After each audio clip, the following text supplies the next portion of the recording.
Candace's hand trembled as she folded the last of Evangeline's designer dresses, her heart pounding so hard she thought it might break through her ribcage.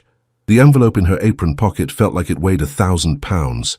Severance pay, 2 weeks' salary, and a one-way ticket back to the life she'd fought so hard to escape. You understand why this has to happen, don't you?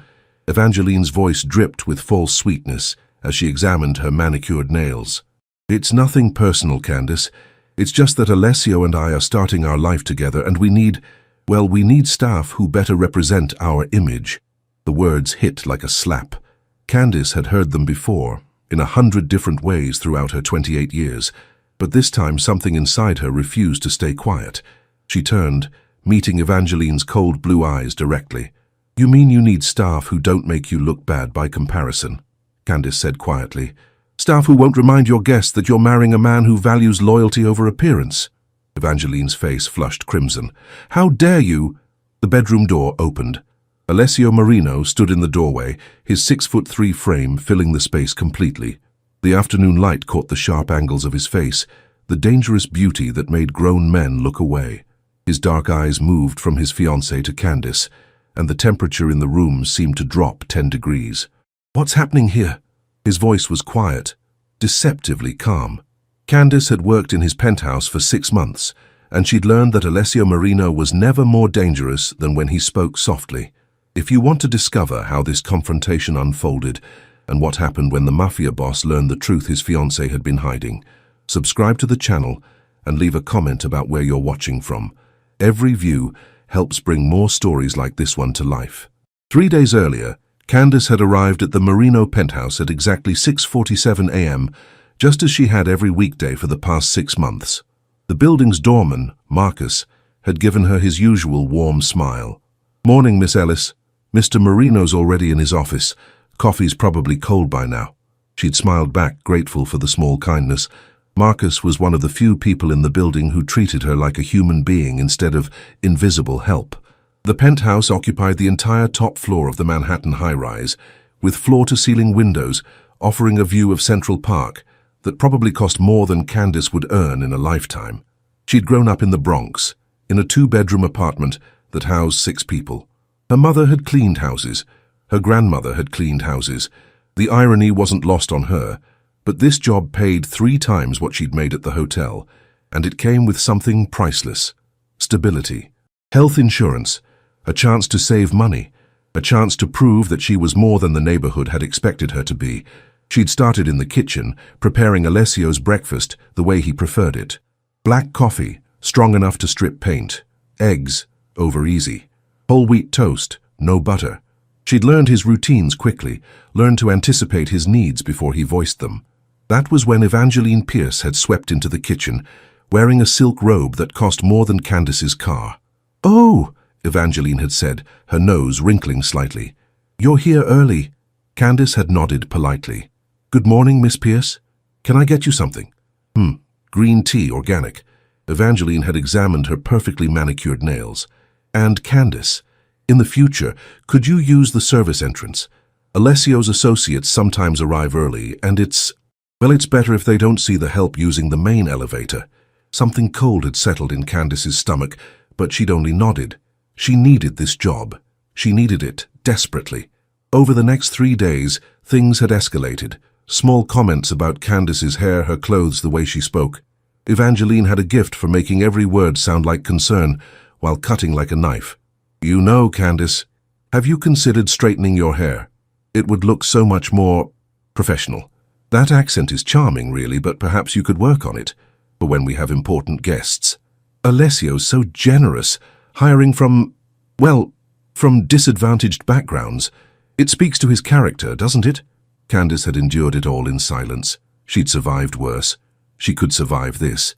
But then came the morning when she'd arrived to find Evangeline waiting in the kitchen, an envelope in her hand and ice in her eyes. "Sit down, Candace. We need to talk." Candace had remained standing. "Is something wrong, Miss Pierce?" "Nothing's wrong exactly. It's just that Alessio and I have been discussing the household staff, and we've decided to make some changes. You understand, I'm sure. A fresh start for our marriage. New staff, new energy." "I see." Candace's voice had remained steady even as her heart sank. When would you like me to leave? End of the week would be fine. I've prepared your severance. 2 weeks' pay. Quite generous, I think. Does Mr. Marino know about this? Evangeline's smile had hardened. Alessio trusts me to handle household matters. He's a very busy man, Candace. He doesn't need to be bothered with staffing decisions. That was when Candace had understood. This wasn't about household management. This was about something deeper, something uglier. She'd seen it in Evangeline's eyes, the kind of casual cruelty that came from a lifetime of getting away with it. I'd like to hear it from Mr. Marino directly, Candace had said quietly. Evangeline's face had flushed. Excuse me. With all due respect, Miss Pierce, I was hired by Mr. Marino. I work for Mr. Marino. If he wants me gone, I'll go. But I deserve to hear it from him. You deserve? Evangeline's voice had risen. You deserve what I tell you deserve. Do you know who I am? Who my family is? One call from me, and you'll never work in this city again. That was when Candace had made her decision. She'd pulled out her phone, her hands surprisingly steady. Then I guess you'd better make that call, Miss Pierce, but I'm not leaving without talking to Mr. Marino first. Evangeline had lunged for the phone, but Candace had stepped back. The confrontation had moved to Evangeline's bedroom, where the soon-to-be Mrs. Marino had tried a different approach, bribery, threats, and finally the tearful act she'd been rehearsing, which brought them to this moment. Candace holding the severance envelope, Evangeline's face red with fury, and Alessio Marino standing in the doorway, his dark eyes missing nothing. I asked a question, Alessio said, his voice dropping even lower. What is happening here? Evangeline recovered first, her face transforming into a mask of concern so perfect it would have fooled anyone who didn't know her. She crossed to Alessio, placing a delicate hand on his arm. Darling, I'm so sorry. I didn't want to bother you with this, but Candace has been, well, there have been some issues. Alessio's gaze didn't leave Candace's face. What kind of issues? Nothing serious, really, just some unprofessional behavior, overstepping boundaries. I've tried to address it privately, but that's not true. Candace's voice cut through the room like a blade. 6 months ago, she would have stayed silent. 6 months ago, she would have taken the money and left. But 6 months working for Alessio Marino had taught her something. He valued honesty above almost everything else. She'd seen him end business relationships over lies. She'd heard him tell his underboss that betrayal was the only unforgivable sin. If she was going down, she was going down telling the truth. Alessio's attention sharpened. Explain. Candace pulled the envelope from her apron pocket. Miss Pierce informed me this morning that my services are no longer required. She said you both had decided to replace the household staff. Did she? It wasn't a question. Alessio's jaw tightened almost imperceptibly, but Candace had learned to read him. That tiny movement meant someone was about to have a very bad day. Alessio, sweetheart. He held up one hand, silencing Evangeline without looking at her. Continue, Candace. I asked to speak with you directly before leaving. Miss Pierce felt that wasn't necessary. Candace met his eyes. I work for you, Mr. Marino. I've always worked for you. If you want me gone, I'll go, but I deserve to hear it from you, not secondhand. Something flickered in Alessio's dark eyes. Respect, maybe, or recognition. He took the envelope from her hand, opened it, examined the contents. His expression never changed, but Candace saw his fingers tighten on the paper. 2 weeks severance, he said softly, for 6 months of impeccable service. Alessio, I can explain. I'm sure you can. He finally turned to look at his fiancée, and Candace saw Evangeline actually take a step back. But first I'd like to hear Candace's version of events, the complete version. Candace hesitated. This was dangerous ground. Evangeline came from old money, from a family with connections that rivaled even Alessio's. Making an enemy of her could destroy Candace's career, her reputation, everything she'd worked for. But then she remembered every small cruelty, every casual dismissal, every moment of being treated as less than human. Over the past week, Miss Pierce has made several comments about my appearance, my background, and my suitability for this position, Candace said carefully. She suggested I use the service entrance so your business associates wouldn't see me. She recommended I change my hair, my accent, my way of speaking. This morning she told me that you needed staff who better represent your image. The silence that followed was deafening. Is that so? Alessio's voice was arctic now. He turned to Evangeline, who had gone pale under her perfect makeup. And what exactly did you mean by that, amore? It's not... She's twisting my words. Evangeline's composure cracked. I was trying to help her, to give her advice on how to be more professional, by telling her to change her natural hair, by suggesting she present herself better. Alessio, you have to understand, appearances matter in our world. When we have the Genovese family for dinner, when the senator visits, we need what, Evangeline? Each word was clipped, dangerous. Say it clearly. Evangeline's mouth opened and closed. She'd realized her mistake, but it was too late. The truth was written all over her face, in every uncomfortable shift of her eyes. Candice watched as Alessio Marino transformed. The charming businessman vanished, replaced by something colder, harder. This was the man who'd built an empire, who commanded absolute loyalty, who'd eliminated rivals without mercy. Get out, he said quietly. What? Evangeline blinked. Alessio, don't be ridiculous. Get out of my home. Now. You can't be serious over a maid, over her. Evangeline's voice turned shrill. Alessio, we're getting married in 3 weeks. My family has already... Your family. Alessio's laugh was without humor. Let me tell you something about your family, Evangeline. I've tolerated their barely concealed contempt because I thought you were different. I thought you understood what loyalty meant, what respect meant. I was wrong. He pulled out his phone, pressed a single button. Marco, Miss Pierce is leaving. Please ensure her belongings are packed and sent to her father's house by this evening. She won't be returning. Alessio! Evangeline grabbed his arm. You can't do this.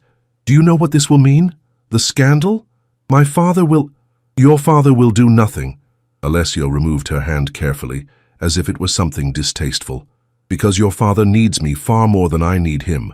His shipping contracts, his political connections, his freedom, all of it depends on my goodwill, which he just lost. Candice stood frozen, unable to process what was happening. This couldn't be real. People like Alessio Marino didn't throw away advantageous marriages over a housekeeper. They didn't choose principle over politics. But here he was, his face carved from stone, watching his fiancée fall apart. Please, Evangeline whispered, tears running down her face now. Alessio, please. I'll apologize, I'll make it right, I love you. No, his voice was final. You love what I represent, what I can give you. You never loved me. He turned to Candice, his expression softening fractionally. I apologize for what you've endured. It won't happen again. 2 security guards appeared in the doorway. Marco, Alessio's head of security, gave Candice a subtle nod of approval before gesturing to Evangeline. Ma'am, if you'd come with us. Evangeline looked between them, realization dawning. This wasn't a negotiation. It was over. She drew herself up with whatever dignity she had left. You'll regret this, she hissed at Candice. Both of you will regret this. Is that a threat? Alessio's voice dropped to a whisper. Because I don't respond well to threats, Evangeline. You should know that by now. She paled and allowed the guards to escort her out. Alone in the bedroom, Candice realized her hands were shaking. The envelope had fallen to the floor. Her entire world had just shifted on its axis, and she had no idea what came next. Alessio picked up the envelope, tore it in half, and dropped it in the trash. You're not going anywhere, he said, unless you want to. Do you want to leave, Candice? She should say yes. She should run from this world of power and danger, from this man who'd just destroyed his own wedding over a principle. But when she looked at him, she saw something she hadn't expected. Respect, recognition. The same thing she'd seen in her grandmother's eyes when Candice had graduated top of her class despite everything. No, sir, she heard herself say. I don't want to leave. Something shifted in his expression. Good, because I'm going to need someone I can trust. And trust is a rare commodity in my world. He moved toward the door, then paused. Also, Candice, never call me sir again. My name is Alessio. The following week transformed Candice's life in ways she couldn't have imagined. With Evangeline gone, the penthouse felt different, quieter, but also freer, as if a poisonous presence had been removed. But with that freedom came something unexpected, proximity to Alessio that she'd never experienced before. He started having breakfast in the kitchen instead of his office, sitting at the marble island while she cooked. He asked about her family, her education, her dreams. She learned he'd grown up in Brooklyn, not so different from her Bronx childhood. He'd pulled himself up from nothing, same as she was trying to do. "My nonna used to make eggs exactly like this," he said one morning, watching her cook. "Over easy, just barely set." "Your grandmother taught you to appreciate good cooking," Candace replied, sliding the eggs onto his plate. "Among other things, she taught me that respect isn't about where you come from. It's about how you carry yourself." His dark eyes met hers. "You carry yourself well, Candace." The compliment shouldn't have affected her, but it did, sending warmth through her chest that had nothing to do with the stove's heat. She tried to maintain professional distance, but it became increasingly difficult when Alessio started asking her opinion on things far beyond household management. Business decisions, personnel issues, whether his new accountant seemed trustworthy. "Why are you asking me?" she'd asked, genuinely confused. "Because you see things clearly. You're not afraid to tell the truth, even when it costs you." He'd smiled then, a real smile that transformed his dangerous features into something almost gentle. "That's rarer than you think." The shift happened gradually, the way he started touching her shoulder when he passed, the way his eyes followed her across a room, the way her breath caught when he stood too close. It was dangerous, stupid. He was her employer, a man from a world of violence and power. She was his housekeeper, a woman trying to escape poverty. Nothing good could come from this. But then came the night that changed everything. Candace was leaving late after a dinner party Alessio had hosted for business associates. She'd stayed to clean up, insisting the catering staff could go home early. She was exhausted, her feet aching, ready to catch the subway home. The parking garage was deserted, her footsteps echoing off concrete. She was fumbling for her car keys when she heard the other footsteps. 3 men. She recognized one, a business associate of Evangeline's father who'd been at the party, drinking heavily, his eyes following Candace all night with an expression that made her skin crawl. "Leaving so soon?" he called out. "We wanted to talk to you." Candace's heart rate spiked. She knew that tone. Had heard it before in dark parking lots on empty streets.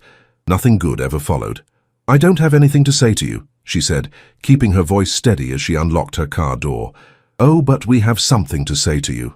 He moved closer, and she smelled the alcohol on his breath. "You cost Evangeline everything. Cost her father his most important alliance. Someone needs to teach you what happens to people who get above their station." Candace yanked her car door open, but one of the other men slammed it shut. They had her boxed in, 3 grown men against one exhausted woman. Fear flooded her system, but so did fury. She'd survived too much to go down like this. "Move," she said, her voice low and dangerous. "Move, or I'll make you regret it." They laughed. One reached for her arm. The gunshot echoed through the garage like thunder. All 4 of them froze.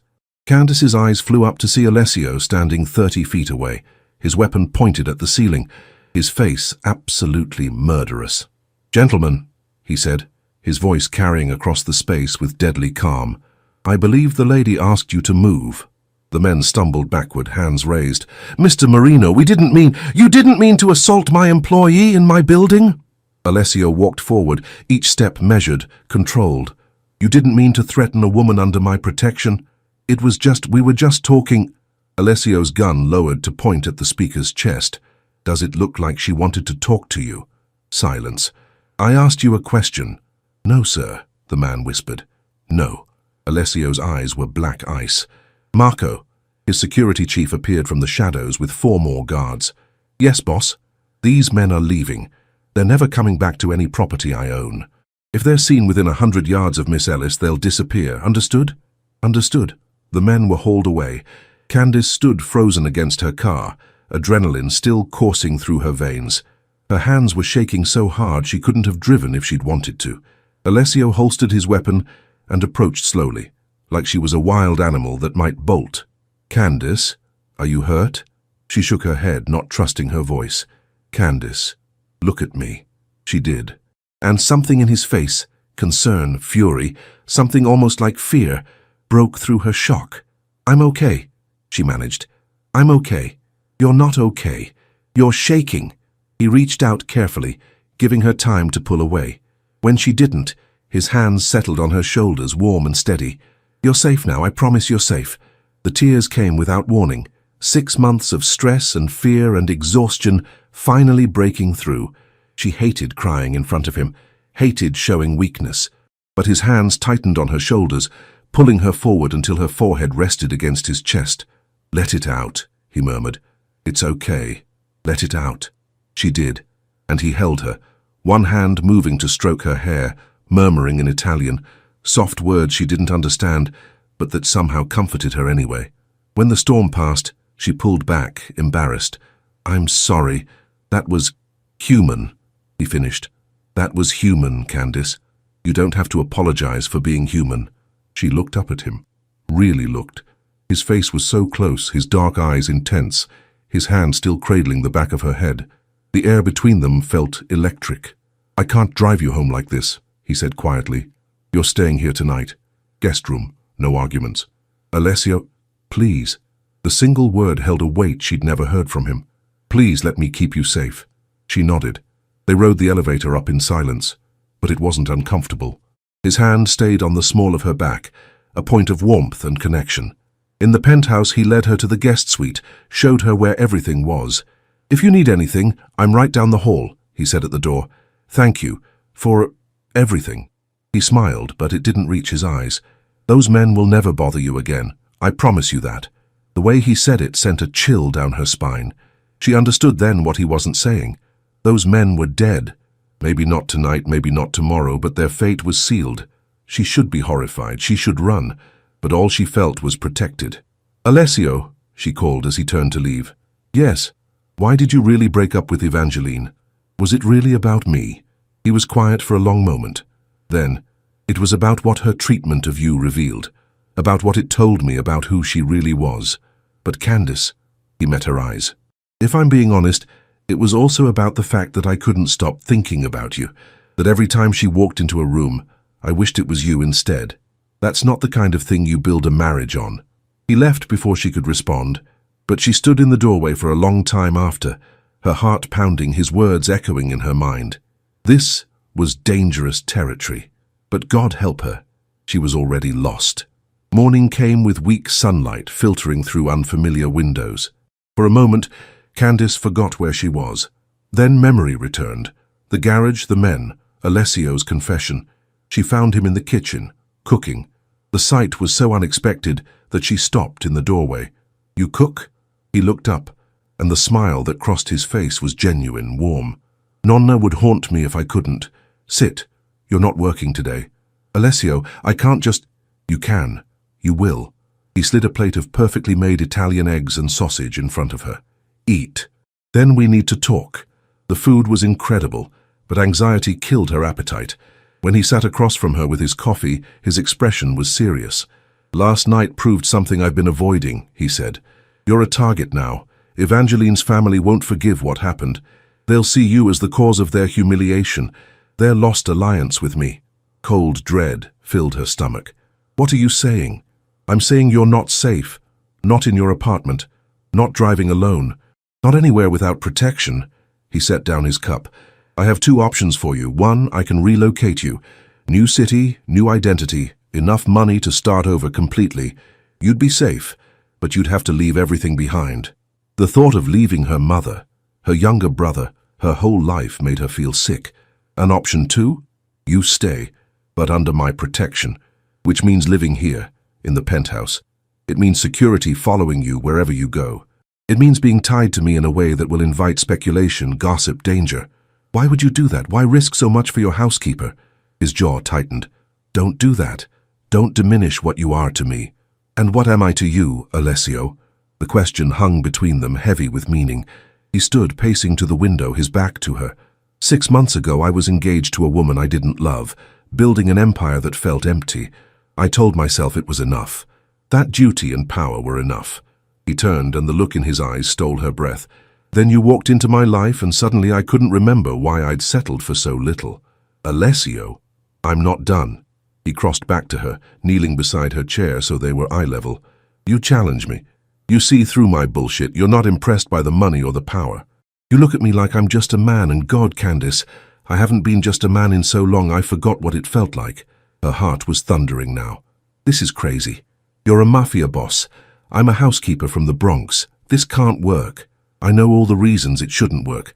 I've listed them 1,000 times." His hand came up to cup her cheek, his thumb brushing her skin with devastating gentleness. but I can't seem to make myself care about any of them. She should pull away. She should run. But his touch was fire and safety all at once, and she was so tired of being afraid. "What are you asking me?" she whispered. "Stay. Let me protect you. Let me see where this goes. No pressure. No expectations. Just a chance." Before she could answer, his phone buzzed. His expression darkened as he read the message. "What is it?" "Evangeline's father. He wants a meeting. Says he has information I need to hear." Alessio stood, his face hardening into the mask of the boss. "I need to handle this, but Candace, think about what I said. I need an answer." He left her sitting in the kitchen, her world tilting on its axis. The answer should be obvious. Accept the relocation, start fresh, stay safe. But the thought of leaving made her chest ache in a way that had nothing to do with fear. She spent the day in the penthouse, unable to leave even if she'd wanted to. Marco and 2 other guards stayed with her, polite but watchful. She tried to work, to clean, to do something normal, but everything felt different now. Her phone rang. Her mother. "Baby girl, thank God. I've been trying to reach you." "Mama, what's wrong?" "There were men here, at the house, looking for you. They said they were friends of yours, but baby, they didn't look friendly." Terror lanced through Candace. "What did they want?" "They asked where you lived, where you worked." "I told them I didn't know. They left, but Candace, I'm scared. What's going on?" "It's complicated, Mama, but I need you and Marcus to leave. Today. There's a hotel in Jersey, the Waterford. Go there. Check in under the name Johnson. Don't tell anyone where you're going. Candace Ellis, you tell me what's happening right now." "I can't, not yet. But please, Mama, trust me, I'll explain everything soon." She hung up and immediately called Alessio. He answered on the first ring. "What's wrong?" "They went to my family, my mother, they threatened her." Silence, then, "Where is she now?" "I told her to go to a hotel, the Waterford in Jersey. I'm sending Marco with a security team, they'll be protected." His voice was cold, controlled. "And Candace, those men made a mistake, a fatal one. Alessio, don't... They threatened your family. There are lines you don't cross, they crossed it." He paused. "I'm coming home. Don't leave the penthouse." He arrived an hour later with blood on his knuckles and ice in his eyes. Candace met him in the foyer, and whatever he saw in her face made him stop. "I'm sorry," he said. "I'm sorry you had to see me like this." "Did you kill them?" "No, but they'll wish I had." He moved to the sink, washing his hands with mechanical precision. "Your family is safe. Marco has them in a secure location. They'll stay there until this is finished." "Finished? What does that mean?" He dried his hands, then turned to face her fully. "It means I'm ending the threat. Evangeline's father, his associates, anyone who thinks they can use you to get to me. It ends tonight. By killing people. By making an example that will never be forgotten." His expression was hard, unyielding. "This is who I am, Candace. This is my world. If you stay, you need to understand that." She should be terrified, should be disgusted. But all she felt was a strange sense of clarity. "I understand," she said quietly, "and I'm staying." Something shifted in his face. Relief, wonder, fear all at once. "You're sure?" "They threatened my family, my mother, my little brother. If you hadn't been here, if you hadn't protected us..." Her voice broke. "I'm staying, because someone finally chose to protect me instead of use me. Because you see me, the real me." He crossed to her in 2 strides, his hands framing her face with a gentleness that contradicted the violence in his eyes. "Then let me say this clearly," he murmured. "You're under my protection now. Mine. Anyone who touches you, threatens you, even looks at you wrong, they answer to me. Do you understand?" "Yes. And Candace, this isn't just about protection anymore. You know that, right?" Her breath caught. "I know." He leaned in slowly, giving her every chance to pull away. She didn't. Their lips met in a kiss that was soft, searching, devastating. His hands tightened on her face and she felt herself melting into him. 6 months of tension and desire, finally finding release. When they broke apart, both breathing hard, he rested his forehead against hers. "I have to go finish this," he whispered. "But when I come back, we need to talk about what happens next. Be careful." He smiled, quick and fierce. "Always am. Marco stays with you. Don't open the door for anyone." He left and Candace stood in the foyer, touching her lips, her heart pounding. She'd just crossed a line there was no coming back from, but God help her, she didn't want to. The call came at 3 a.m. Candace had been lying awake, unable to sleep, unable to stop thinking about Alessio, the kiss, the impossible situation she'd walked into. Marco knocked on her door. "Miss Ellis, the boss is asking for you." Fear spiked through her. "Is he hurt?" "No, ma'am. But he needs you to come to the warehouse. It's important." The drive through darkened New York streets felt surreal. Marco wouldn't tell her what was happening, just that Alessio had insisted she come. They pulled up to a warehouse in Red Hook, surrounded by black SUVs. Inside, the scene was like something from a movie. Evangeline's father knelt on the concrete floor, hands bound, blood trickling from his nose.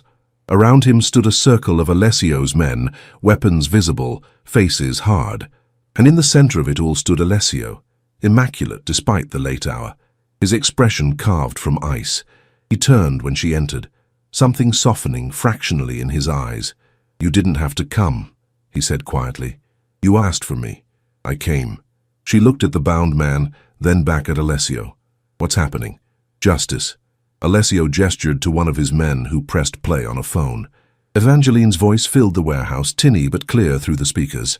"I don't care how you do it, Daddy. Just make her go away, permanently. She's nothing. Nobody. Make an example of her." Her father's response, "It'll be handled, sweetheart. By this time next week she'll be gone." The recording ended. Silence. Candace felt numb. They'd actually planned to kill her, not just threaten. Kill. Alessio moved to stand beside her, his hand finding hers. "I wanted you to hear it. To understand that this wasn't a misunderstanding or an overreaction. They wanted you dead. I understand." He turned to the kneeling man. "Tell her what you told me." Evangeline's father looked up, his face a mask of fear and hatred. "It wasn't personal, just business. You cost us an alliance, cost us millions. In our world, actions have consequences." "In my world too," Alessio said softly, "which is why you're going to disappear. Not dead. I'm not a monster. But your accounts will be frozen, your properties seized, your political connections severed. By morning, you'll have nothing. You'll be nothing. The same thing you tried to make Candace." "You can't." "I can. I just did." Alessio's smile was terrifying in its coldness. "Your daughter will receive the same treatment.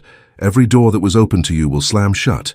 You'll understand what it means to be nothing, to be nobody. And maybe, you'll learn something from it." He gestured, and his men hauled Evangeline's father away. The warehouse emptied until only Alessio, Candace, and Marco remained. "Is it over?" Candace asked. "It's over." Alessio turned to her, his hand still holding hers. "You're safe. Your family's safe. I made sure of it. By destroying them." "Yes." He didn't apologize, didn't justify. "I told you who I am, Candace. This is what I do. I protect what's mine." The possessive word should have bothered her, but it didn't, because she understood now what it meant in his world. Protection, loyalty, commitment. "Take me home," she whispered. They rode back to the penthouse in silence, Marco giving them privacy in the back of the SUV. Alessio's hand never left hers, his thumb tracing circles on her palm. In the penthouse, he finally spoke. "I need to know if this is too much, if I'm too much. Because, Candace, if you stay, there's no going back. You'll be part of my world, for better or worse. People will talk. They'll judge. Some will try to use you to get to me. I know. And you still want this. Want me?" She turned to face him fully, taking in the dangerous beauty of him, the power and violence and unexpected gentleness, all wrapped in one complicated man. "6 months ago I was barely surviving," she said, "working 3 jobs, sending money home, trying to stay invisible because that felt safer. Then I met you, and you saw me, really saw me. Not as the help, not as a statistic, but as a person worth protecting, worth fighting for." She stepped closer, placing her hand over his heart. "So yes, I want this. I want you. All of it. The danger, the gossip, the impossible complications. Because for the first time in my life, someone chose me." His kiss this time wasn't gentle. It was possessive, claiming, a promise and a warning all at once. She melted into it, into him, feeling safe and reckless all at the same time. When they broke apart, both breathing hard, he rested his forehead against hers. "Then you're mine," he whispered. "Not as property, not as possession. As my partner, my equal, the person I choose above everything else. I'm yours," she agreed. "And you're mine." He smiled, genuine and warm and beautiful. Damn right I am. 2 years later, Candace stood in the penthouse living room, watching the sun set over Central Park. The view never got old, even after all this time. Behind her she heard Alessio's voice, speaking Italian on the phone. Business, always business, but he'd learned to balance it better, to carve out time for the life they'd built together. The life that had started with a confrontation over prejudice and ended with something neither of them had expected. Love. She wasn't naive. She understood Alessio's world, the violence and danger that came with it. But she'd also seen his honor, his loyalty, his capacity for tenderness. She'd watched him transform his empire, bringing in new practices, new ethics, using his power for good more often than not, and she'd transformed too. She'd gone back to school, was finishing her degree in business. Alessio had insisted, had paid for everything, had celebrated every A like it was a personal victory. Her family was safe, comfortable. Her mother had stopped working 3 jobs. Her brother was in a good college. The guilt she'd carried for so long had finally eased. Arms wrapped around her from behind, Alessio's chin resting on her shoulder. What are you thinking about, Bella? How much things have changed. How different my life is now. Regrets? She turned in his arms, meeting those dark eyes that still made her heart race. Not a single one. He kissed her, soft and sweet, the kind of kiss that promised forever. Good, he murmured against her lips, because I'm never letting you go. I'm not going anywhere. And she wasn't. Because sometimes the most unexpected paths led to home, and she'd finally found hers, in the arms of a dangerous man with a soft heart, who'd chosen to see her when the rest of the world wanted her invisible. It hadn't been easy. It hadn't been simple, but it had been worth it. Every single moment had been worth it. This story has reached its end. If it touched your heart in any way, leave your like and share it with someone who also enjoys emotional stories. New stories are coming soon. Until next time.